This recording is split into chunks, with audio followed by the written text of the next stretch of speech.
ನಮಸ್ಕಾರ ಎಲ್ಲ ನನ್ನ ಸ್ನೇಹಿತರಿಗೂ. ಈ ದಿನ ನಾನು ಸೋರೆಕಾಯಿ ಉಪಯೋಗಿಸಿ ಖಾರ ಮಜ್ಜಿಗೆನ ಯಾವ ರೀತಿ ಮಾಡೋದು ಅಂತಂದೇಳಿ ತೋರಿಸ್ತೀನಿ.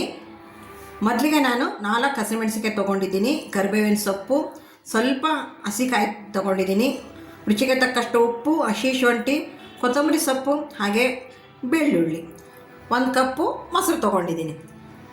ಬೇಕಿದ್ರೆ ಮೊಸರು ನಾವು ಇನ್ನೂ ಸ್ವಲ್ಪ ಆಮೇಲೆ ಬೇಕಿದ್ರೆ ನೋಡಿಕೊಂಡು ಉಪಯೋಗಿಸ್ಕೊಳಕ್ಕೆ ಬರುತ್ತೆ ಸ್ನೇಹಿತರೆ. ಇದನ್ನು ಮುದ್ದೆ ಜೊತೆಗೆ ತಿಂದ್ರೂ ತುಂಬಾ ಚೆನ್ನಾಗಿರುತ್ತೆ. ಬಿಸಿ ಬಿಸಿ ಮುದ್ದೆ ಸೋರೆಕಾಯಿ ಖಾರ ಮಜ್ಜಿಗೆ ಉಪಯೋಗಿಸಿ ಭಾಳ ಚೆನ್ನಾಗಿರುತ್ತೆ ಸ್ನೇಹಿತರೆ. ಶ್ರೀಲೀಲಾ ಕುಟುಂಬಕ್ಕೆ ಎಲ್ಲರಿಗೂ ಸ್ವಾಗತ. ಬನ್ನಿ ಈಗ ಯಾವ ರೀತಿ ಮಾಡೋದು ಅಂದ್ಕೊಂಡೇಳಿ ವಿಡಿಯೋನ ಶುರು ಮಾಡಿಬಿಡೋಣ. ಹಸಿಮೆಣಸಿಕಾಯಿನ ಫ್ರೈ ಮಾಡ್ಕೊಂಬಿಡೋಣ. ಮೊದಲು ಹಸಿಮೆಣಸಿಕಾಯಿ ಫ್ರೈ ಆಗ್ತಿದ್ದಂಗೆ ನಾನು ಸ್ವಲ್ಪ ಕರಿಬೇವು ಒಣಗಿಸಿರ್ಕೊಂಡಿರ್ತೀನಿ ಅಂತ ಹೇಳಿದ್ದೆಲ್ಲ, ಹಸಿ ಇರುವಾಗಲೇ ಈ ಥರ ಒಣಗಿಸಿರ್ಕೊಂಡ್ಬಿಡ್ತೀನಿ. ಇದನ್ನ ಸ್ವಲ್ಪ ಸ್ಟವ್ ಆಫ್ ಮಾಡಿಬಿಡ್ತೀನಿ. ಸ್ಟವ್ ಆಫ್ ಮಾಡಿ ಫ್ರೈ ಮಾಡಿಬಿಡ್ತೀನಿ. ನೋಡಿ ಈಗ ಜಾರ್ ತೊಗೊಂಡಿದ್ದೀನಿ. ಜಾರ್ಗೆಲ್ಲ ಇವೆಲ್ಲ ಪದಾರ್ಥನ ಹಾಕಿ ರುಬ್ಕೊಂಬಂದ್ಬಿಡ್ತೀನಿ. ಜೊತೆಗೆ ನಾನು ಒಂದು ಅರ್ಧ ಸ್ಪೂನ್ ಆಗೋವಷ್ಟು ಜೀರಾ ಬೆರೆಸ್ತಿದ್ದೀನಿ. ನೋಡಿ ಈಗ ಇದನ್ನು ಸಣ್ಣಕ್ಕೆ ರುಬ್ಕೊಂಬಂದ್ಬಿಡೋಣ. ನೀರು ಹಾಕೋದು ಬೇಡ, ನೀರು ಬದಲು ಮೊಸರನ್ನೇ ಹಾಕ್ಬಿಡೋಣ. ಇಷ್ಟ ಆಗಿದೆ. ಈಗ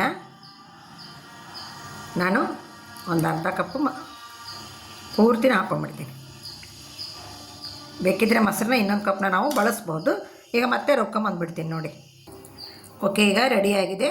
ಈಗ ನಾನು ಸೋರೆಕಾಯಿ ಹೆಚ್ಕೊಂಡು ತೋರಿಸ್ತೀನಿ. ನೋಡಿ ಈ ಒಂದು ಸೋರೆಕಾಯಿನ ನಾನು 2 ಸೈಡು ಕಟ್ ಮಾಡಿಬಿಡ್ತೀನಿ. ಹಾಗೆ ಮಧ್ಯದಲ್ಲಿ ಸಹ ಕಟ್ ಮಾಡ್ತೀನಿ. ಮಧ್ಯದಲ್ಲಿ ಕಟ್ ಮಾಡಿ ನೋಡಿ ಮೇಲಿನ ಸಿಪ್ಪೆನ ನಾನು ಹೆರ್ಕೊಂಡ್ಬಿಡ್ತೀನಿ. ಈ ಥರ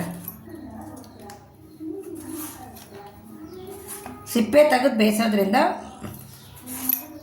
ಕೆಲಸನೂ ಬೇಗ ಆಗುತ್ತೆ. ನೋಡಿ ಈ ರೀತಿ ಮೇಲಿನ ಸಿಪ್ಪೆನೆಲ್ಲ ತೆಗೆದುಬಿಡಿ. ಸಿಪ್ಪೆ ತೆಗೆದದ್ದಾಗಿದೆ. ಈಗ ಮಧ್ಯದಲ್ಲಿ ಕಟ್ ಮಾಡಿಬಿಡೋಣ. ಮಧ್ಯದಲ್ಲಿ ಕಟ್ ಮಾಡಿ ಇದ್ರದ್ದೇನು ಮಧ್ಯೆ ಇರುತ್ತಲ್ಲ ಅದನ್ನು ತೆಗೆದುಬಿಡೋಣ.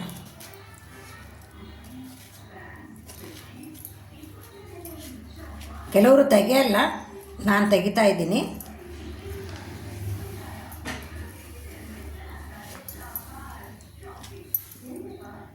ನೀವು ಇದೊಂದು ಬೇಸಿಗೆ ಶುರುವಾಯ್ತಲ್ಲ, ಇನ್ನೇನು ಈ ರೀತಿ ಒಂದು ಸಲ ಟ್ರೈ ಮಾಡಿ ನೋಡಿ. ಒಂದು ಸಲ ಟ್ರೈ ಮಾಡಿದರೆ ನೀವು ಬಿಡೋದೇ ಇಲ್ಲ, ಅಷ್ಟು ಚೆನ್ನಾಗಿರುತ್ತೆ. ಹಾಗೆ ಬೇಗನೆ ಆಗೋಂಥ ಕೆಲಸ ಇವೆಲ್ಲ. ಸಾರು ಊಟ ಮಾಡಿ ಬೇಜಾರಾದಾಗ ಏನಾಗುತ್ತೆ, ಏನಾದರೂ ಒಂದು ಹೊಸ ರೀತಿ ಬೇಕು ಅನಿಸುತ್ತಲ್ವ. ನೋಡಿ ಈ ರೀತಿ ಪೀಸ್ ಮಾಡ್ಕೊಂಬಿಡಿ.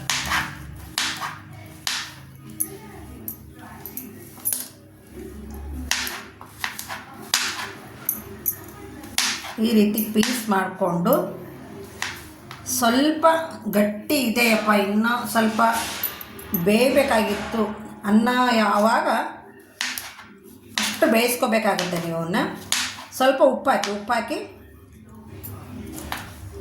ಬನ್ನಿ ಒಂದು ಪಾತ್ರೆಯಲ್ಲಿಟ್ಟು ಬೇಯಿಸ್ಬಿಡ್ತೀನಿ ನಾನು ಇವನ್ನೆಲ್ಲ.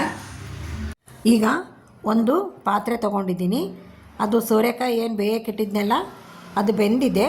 ಈಗ ಅದನ್ನು ಬೆಂದಿದ್ದೆಲ್ಲ ನೀರು ತೆಗೆದು ನಾವು ಅದನ್ನೊಂದು ಪಾತ್ರೆಗೆ ಹಾಕ್ಕೊಂಬಿಡೋಣ.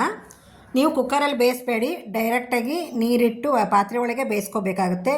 ಕುಕ್ಕರಲ್ಲಿ ಬೆಂದೆ ಅಂದರೆ ತುಂಬಾ ಮೆತ್ತಗಾಗ್ಬಿಡುತ್ತೆ.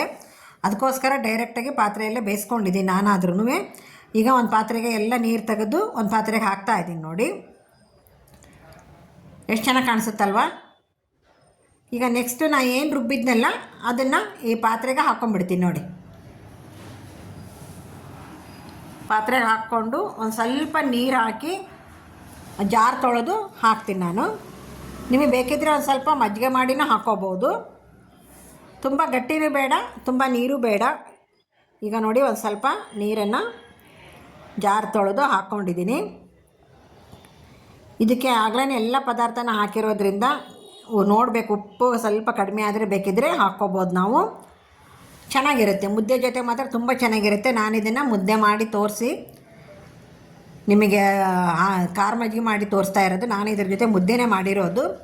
ಸ್ನೇಹಿತರೆ, ಇದಕ್ಕೊಂದು ಚಿಕ್ಕದಾಗಿ ಒಂದು ಒಗ್ಗರಣೆ ಮಾಡ್ಕೊಂಬಿಡೋಣ. ಈಗ ಅದಕ್ಕೇನು ಪದಾರ್ಥ ಹೆಚ್ಚಿಗೆ ಬೇಡ.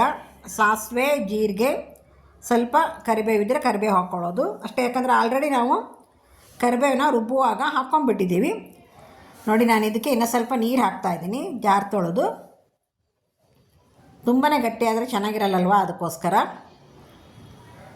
ಕಾಯಿ ಬಾಯಲ್ಲಿ ತಿನ್ನಬೇಕಲ್ಲ, ಸ್ವಲ್ಪ ತೀರ ಮೆತ್ತು ಬೇಯಿಸ್ಕೊಬೇಡಿ. ಸ್ವಲ್ಪ ಒಂದು 3/4% ಬೇಯಿಸ್ಕೊಂಬಿಡಿ. ಅದನ್ನು ತಿನ್ನಲಿಕ್ಕೂ ಚೆನ್ನಾಗಿರುತ್ತೆ. ತೀರ ಮೆತ್ತಗಾದರೆ ಮಜ್ಜಿಗೆ ಒಳಗೆ ಹೋಗ್ಬಿಡುತ್ತೆ ಅದು. ಅದಕ್ಕೋಸ್ಕರ ಈಗ ನಾನು ಹೇಳಿದ್ನೆಲ್ಲ ಚಿಕ್ಕದಾಗಿ ಒಂದು ಒಗ್ಗರಣೆ ಅಂದ್ಕೊಂಡೇಳಿ ನೋಡಿ, ಒಂದು ಒಗ್ಗರಣೆ ಮಾಡಿ ಹಾಕ್ತಾಯಿದ್ದೀನಿ. ಒಗ್ಗರಣೆ ಮಾಡಿ ಹಾಕಿದ ಮೇಲೆ ಒಂದು ಸಲ ಚೆನ್ನಾಗಿ ಕೈ ಆಡಿಬಿಡಿ. ನೋಡಿ, ಹದವಾಗಾಗಿದೆ. ಇಷ್ಟೇ ಗಟ್ಟಿ ಇರಬೇಕು. ನಿಮಗೆ ಇನ್ನೂ ಸ್ವಲ್ಪ ನೀರು ಬೇಕಪ್ಪ ಅಂತಂದರೆ ಸ್ವಲ್ಪ ಮಜ್ಜಿಗೆ ಮಾಡಿ ಹಾಕ್ಕೊಳ್ಳಿ. ಉಪ್ಪು ಖಾರ ಎಲ್ಲ ಕರೆಕ್ಟಾಗಿದೆ. ಸ್ನೇಹಿತರೆ, ನಿಮಗೆ ಈ ವಿಡಿಯೋ ಇಷ್ಟವಾಗಿದೆ ಅಂದ್ಕೊತೀನಿ. ಇಷ್ಟವಾದ ತಕ್ಷಣ ಒಂದು ಲೈಕು ಮತ್ತು ಶೇರ್ ಮಾಡೋದನ್ನು ಮರಿಬೇಡಿ. ಹಾಗೆಯೇ ಇದು ಅನ್ನದ ಜೊತೆಗೆ ಚೆನ್ನಾಗಿರುತ್ತೆ. ಅನ್ನ, ಖಾರ ಮಜ್ಜಿಗೆ, ಒಂದು ಹಪ್ಪಳ. ನಾನು ಇದನ್ನು ಮುದ್ದೆ ಜೊತೆ ಸರ್ವ್ ಮಾಡ್ತಾಯಿದ್ದೀನಿ. ಬನ್ನಿ ಸರ್ವ್ ಮಾಡೋಣ. ಎಲ್ಲರಿಗೂ ನಮಸ್ಕಾರ, ಎಲ್ಲರಿಗೂ ಧನ್ಯವಾದಗಳು.